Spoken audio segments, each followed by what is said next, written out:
Hi, my name's Velvet and this is my first time ever attempting to do a YouTube video. The reason that I've decided to do this is because I'd like to highlight and help promote this game, which is Niche, a genetics survival game by Straythorn Studios. I think the game's brilliant and very intellectual and informative, as well as fun and very cute. I've just started a game in story mode and I'll try and run through the game a little bit before I start playing it thoroughly, but for now here's the first cutscene, so let's watch this before we get into the gameplay.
So our first creature, poor Adam, was abducted from his family by what looked like a big blue bird of prey, some kind of hawk or something like that. Anyway, he's dropped off on an island all by himself, as you can see. And we have various different menus when we click on him that shows us what he can do. So we've got things like his speed, his swimming ability, how good he is at collecting and gathering food, which is the berries as we can see over here, and things like that. His attack value, which comes into play when carnivores are around, and the fact that he is venomous because he's got those poison fangs, as you can see from his little avatar there and his little avatar down here in the left hand corner. We also have the genetics menu because this game is primarily about breeding your creatures, trying to not get any of the wrong types of genetics in there that might harm them in some way or stop them from being successful, and also breeding in the genetics that you yourself want to have in your tribe. So we've got various different types of genetics, ears, whether they have horns or not, which can be ram horns or antlers. We've got their eyesight, their poison fangs, etc. So we'll look at these as we go through and start breeding more and more creatures. But the main things to note with Adam is that he has the poison fangs, so if he bites somebody, he poisons them and they continually lose damage. And in his recessive genes, which is all the genes that are greyed out, he still carries these things in his recessive genes, so he could breed them onto his babies later in life. We may want that, we may not, so in his case, he has the short-sighted eyes in his recessive genes. We don't really want him to breed that onto his babies, so we'll have to try and get rid of that sometime in the near future. To start with, we just have to make sure that he can survive. So down here on the right, you have your food total, which is this number here next to the little apple. And for every day skipped, which takes you on to the next turn, your food goes down by the amount of creatures that you have, which is this number here. Obviously, we've only got Adam at the moment, so we've only got the one. And then this total down here is the amount of grass and various other things to create nests, which is how you breed your creatures. So, for Adam, we want him to do some things, so he's too young to collect berries at the moment, so we'll just move him one step. We'll get rid of this tutorial because I already know how to play. So the number of turns that each creature has is shown by the number of gems on their chest. When the gem is lit up, you can still take that turn. As you take the turn, it goes dark, and then they go to sleep once they've taken all of their turns for the day. So because we only have Adam, that's as many turns as we can take for this day, so we'll skip the day and go on to the next. and he's grown up a little bit. So as you can see on his chest, he now has the 2 gems, which means that he gets 2 turns a day, and because he's a little bit older, he can now collect the food. He's fairly good at collecting berries, so we've taken some berries from there, added them to our food supply, and he's gone to sleep again. So we'll skip another day, and he's back awake. Now these tall patches of grass can actually contain various different things, so there might be predators in the grass, there might be things that we can hunt, there may also be carnivores that could hurt Adam in some way. So if we go down here, we're currently using his sight to look around in the game. We can click on this, change to smelling, which shows us everything that he can smell in this little area, and we can also change to hearing, which shows us everything he can hear in this little area. So there's not much that we can smell or hear apart from he can smell the berry bush that he sat right next to, but we can see that anyway. So we'll collect a little bit more food so that he doesn't run out, and we'll skip another day. And then for the next day, we can actually take some of this grass down. So sometimes it adds it to your total, sometimes it doesn't. But it also means that the grass is gone, and we can see on those tiles a bit better now. So this grass that continually sticks up means that the grass may come back. So if it rains, the grass will grow back in that particular area. So we don't necessarily want to be always picking that grass up, because it doesn't really do us any good, because the tile is always going to come back. Also, when it rains, it brings back all of the food on the berry bushes. So we'll just collect a little bit more with 2 of Adam's turns, and then we'll move 1 space further up. If we zoom out, we can see that we're only on a tiny little island at the moment, and if we make our way across the island, we can get to these flower ports, which will take us across the stepping stones to the new island. Usually, you can only take as many creatures as you can fit onto the stepping stones, but as we only have Adam anyway, that's not really a big problem at the moment. So we'll skip another day, and since Adam is the only one on this island, there's no point in us staying here much longer, so we'll take him further over to the flower pots until he can't move anymore. We'll skip another day so that he has further turns, and then we'll pop him down, and we see now that we can exit the island to another island. So we're going to travel to the next island and see what we can find there, so that we can hopefully get Adam a mate. Usually you'd start out with Adam and Eve, so Eve should be somewhere on this island, and we also have various new things that we can see. So we've got sandy beaches, we've got a rock up there that doesn't really do us any good, and we've got this big tree that we can see. Now, if you hit the tree like so, you can knock down acorns, and the acorns can be picked up for food, but it depends on how nimble the creature's fingers are to whether they can pick up the food. So let's give it a go with Adam and see what he can do. He's struggling to pick up that food, so that's probably not the best way for us to get Adam food. There's very little on this island, so we'll do a tiny bit of exploring, but since there's no food here that Adam can pick up, we want to move on quite quickly. So we'll skip to our next day. We'll move him a bit further up so that we can see into this grassy area. There doesn't appear to be anything around here. We'll just have a little sniff and a little listen, and there's a creature that we can see there. We couldn't see the creature because they're in the long grass, but if Adam uses his hearing, he can hear the creature. So if we can make our way a little bit further over to that creature on the next turn, after we've picked up a little bit more food for Adam, then we should be able to have a new pack member, hopefully.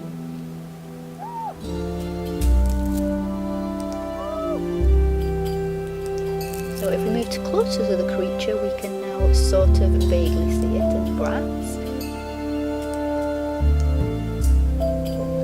And we can interact with the creature and give her 5 food to join our tribe. So we want to do that so that we actually have a female, and then we have a second member to our tribe, which is Eve. So if we have a little look at Eve's genetics, she also has the short-sighted eyes, which is not particularly good for us. We need to get rid of those quite quickly.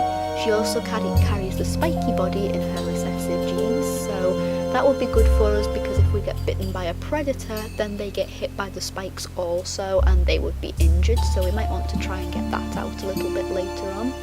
And she's got the webbed hind legs, which would help her swim. And she also has nimble fingers and runner leg. So we've got various different genes that we can breed into our babies. She also carries the brilliant ram horns, which gives us +1 strength that Adam doesn't have. So if we could have babies with her ram horns and Adam's poison fangs, they would be doing quite well for strength against possible attackers. So when you're looking to breed creatures, you have to look at these genes here, which is their immunity genes. So Eve has immunity gene A and B, and our Adam has immunity gene home, which is the little star, and G. So they would be fine to breed together because they can't produce a baby that has 2 of the same immunity genes. If you do have a baby that has 2 of the same immunity genes, they're very, very susceptible to getting sick. So we want to try and avoid that as much as we possibly can. So we want as many different babies as we can that have the different genes. So we probably want to breed Adam and Eve a couple of times, but we'll just get rid of a little bit of this grass so that we can pick it up to make a nest, and also so that we can see our creatures. So if we have Adam and Eve uncover themselves, and then we can remove that from that bush so that we can actually see it and pick up a little bit more food, because she's got the nimble fingers and she can pick up more food. She can also probably pick up the nuts because she's got the nimble fingers, so we might want to move Eve a little bit further down here towards the tree so that she can pick up extra food for us.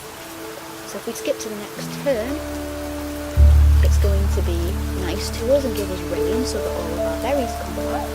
So if we move Eve over here, yes, she can pick up the nuts. So for now we'll just do a little bit more food collecting while we've got the rain, because that doesn't happen very often, or not to me anyway. I seem to always be running out of food because no rain comes and the berry bushes don't recruit themselves. So one more turn, and then we'll have a go at breeding our creatures and getting our first little baby. So if we use Eve to breed with Adam, and then she becomes pregnant, which you can see from the little symbol up here. Now she'll give birth overnight, but only if she's sat in the nest. So to create a nest, you need 10 of the leaves or wood or materials basically down here in this little section. So if we look, that symbol means she can build a nest. So if we build her a nest, she is now sitting on that big round nest, and you can see that she's got a little round tummy. It actually looks with the nimble fingers like she's holding her tummy, which I think is a really cute thing to have, but obviously she's not really, it's just the nimble fingers on the model, but I still think it's really cute. So now that Eve is pregnant, we're going to have a little baby overnight. So we want Adam to pick up as much food as possible so that we have food to give to our baby. So if he picks up the berries, and oh, we have bunnies on the island. So we have a bunny here. Obviously the bunny's popped out after all of our turns are taken up, so we can't get in this turn, but we might be able to get Adam to move slightly and get that to snag that bunny next time. See. So overnight, let's have, oh, they had twins. This is my first twins, so this is really exciting for me. I've not had twins before, but let's have a little look at them. So when you have a baby, you can also go into this menu here, which shows us the family tree of the baby. You can do it for Adam and Eve as well, but obviously they are starter creatures, so they don't really have a family tree. But that shows the baby's sex and the name of the baby, and then you can see the little figure of the baby here, which you can spin round if you want to have a look at their back or anything like that. You can also change their name in this symbol, but I'll just leave her as Eisenachko for now, because I don't want to start changing the names immediately. I really like the names that the game actually uses. So we'll keep with Eisenachko for a little while for this little red baby. So let's have a look at some of her traits. So she got her mother's big nose, but she actually carries her father's poison fangs in the recessive, which is quite nice, so we've not completely lost those. She has big body, so she's actually going to be fairly large. I would say from looking at the two babies that this little baby here doesn't, I think she actually has spiky body. I think you can just about tell the spikes in the background, but she definitely doesn't have big body because she's a little bit smaller than her sister here. So she still has the webbed paws, webbed hind legs in her recessive genes, so she got that from her mother. She's got 2 runner legs, she's got 2 separate genes in high fertility, which is really good for us. She actually carries the red brown fur and the red fur, so you can actually get brighter red fur than that, which would be ridiculously bright, but we might try for that a little bit later on. So her sister here did actually carry the short-sighted eyes in her recessive, so we'll have to try and breed that out a little bit later. And if you notice, both of the tail genes are recessive genes, they're greyed out. That's because she actually has the spiky body, and when they have the spiky body they don't have a tail. So if we have a look at her, she's got the little spikes on her back there. She looks like a little porcupine, but she doesn't have a tail because of that, so that's why both of her tail genes are recessive. Now what I actually forgot to do, which was silly of me, is on the creatures you can actually go to this mutation menu, and you can add 2 genes that you want to try and mutate onto the babies of the parents. So you have 50% each gene.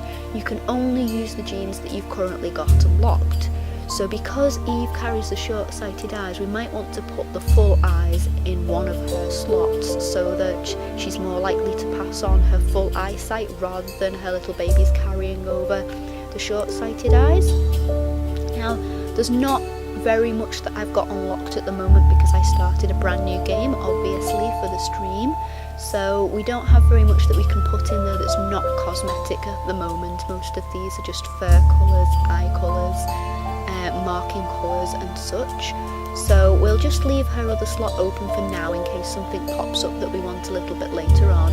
But if I remember rightly, yeah, Adam also carried the short-sighted eyes, so if we just pop full eyesight into his mutation menu as well, just so that hopefully we don't get too many babies carrying the short-sighted eyes. So back to little Coco, her name is, which is quite fitting considering she's this lovely chocolate brown colour. So little Coco,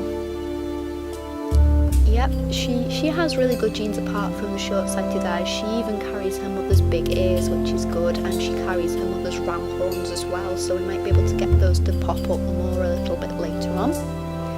So the babies don't get to move on their first turn because they are just tiny little babies, so they just sit into the nest, they don't get a gem their first turn and they start off asleep. So the mother can stay in the nest and look after them because that's what good mothers should do. So if we pick up some of the acorns around and about with Eve and some of the grass so we can uncover a little more of the island, but she can actually stay on the nest because we hit the tree for this turn so that we have a little bit more food.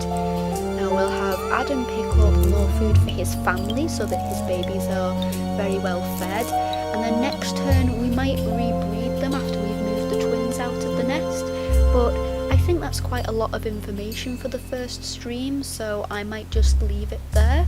So I hope you all enjoyed the explanation of the game, and we'll get a little bit more into the gameplay next time. I hope this wasn't too bad for a first stream, so thank you very much for watching, and if you like the game, it's just been released into proper access on Steam, so it would be really good if you guys would go and check it out on Steam if you were interested. So bye for now.